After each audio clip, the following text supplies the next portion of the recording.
Yolu buradan geçen herkese merhabalar. Bugün yine maliyeti oldukça düşük, yapımı oldukça kolay bir içecek hazırlayacağım. Bunun için ihtiyacım olan tek şey süt ve bir diş sarımsak. Şimdi biz yine sarımsağın alisin adlı güçlü bir bileşiği var. Ondan faydalanacağız. Alisin doğal bir antibiyotik. İşte o gücü sütle yumuşatacağız biraz. Sonra da içip özellikle öksürüğe veda edeceğiz. Benim kullandığım alanı öksürük. Ne zaman eve öksürük mikrobu geldi ki bu okula giden çocukları olan evlerde öksürüksüz bir kışı imkansız maalesef. Ne zaman hafif bir öksürük başladığında, boğaz yanmaya başladığında hemen uykudan önce bu içeceği hazırlayıp içiyorum ya da içiriyorum. Bağışıklık sistemini güçlendiriyor. Tabii ki içeriğindeki alisinden kaynaklı soğuk algınlığı ve öksürüğe karşı balgam sökücü ve iltihap giderici bir özelliği var bu içeceğin. Ayrıca sindirimi destekler, mide enzimlerini uyarır, sindirimi kolaylaştırır. Tabii ki her doğal şeyde doz ve kullanım alanı çok çok önemli. Mide hassasiyeti olanlar küçük bir bardak çay bardağı ile başlayabilirler. Sonrasında bir su bardağı içebilirler eğer herhangi bir şikayet yoksa. Ya da aç karnına tüketmek bazı kişilerde mide yanmasına neden olabilir.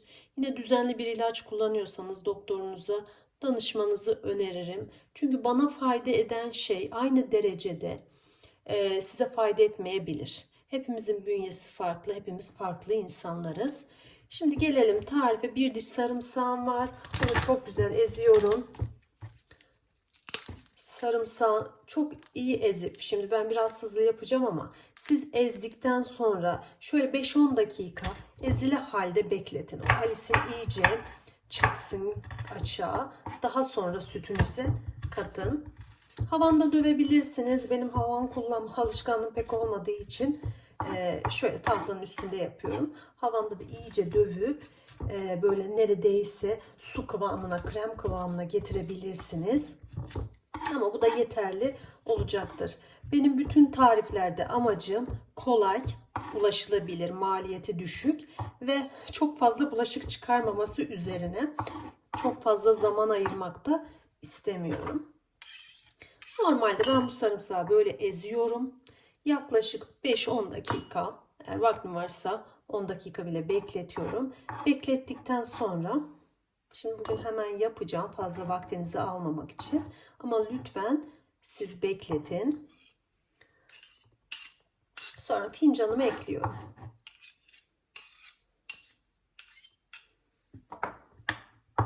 Sarımsağımı fincanıma ekledim. Sıcak sütüm var. Sıcak sütümü ekliyorum.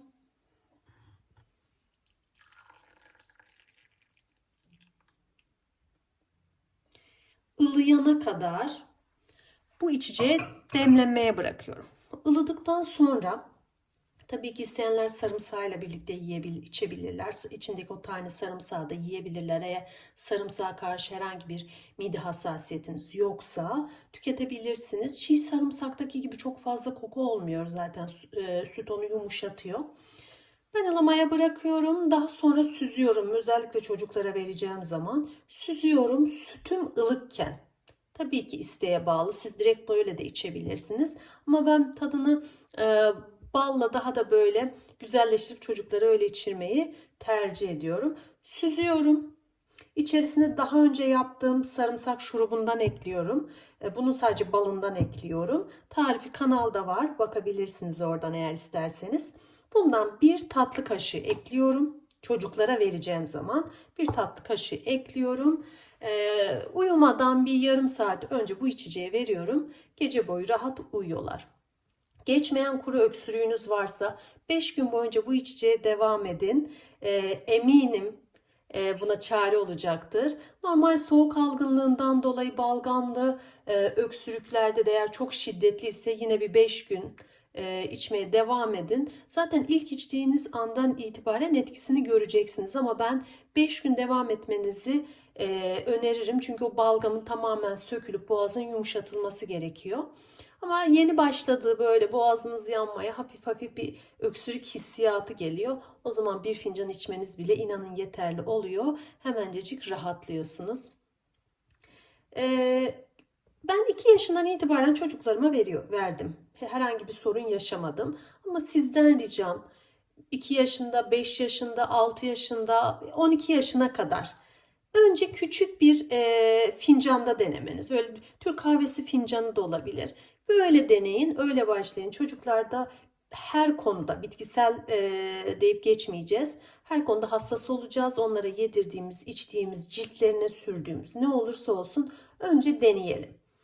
Bir gözlemleyelim gün içerisinde. Onu içtikten sonra farklı bir mide ağrıyor diyor mu, karnım ağrıyor diyor mu, belki kustu mu bilmiyorum. Önce onu deneyelim.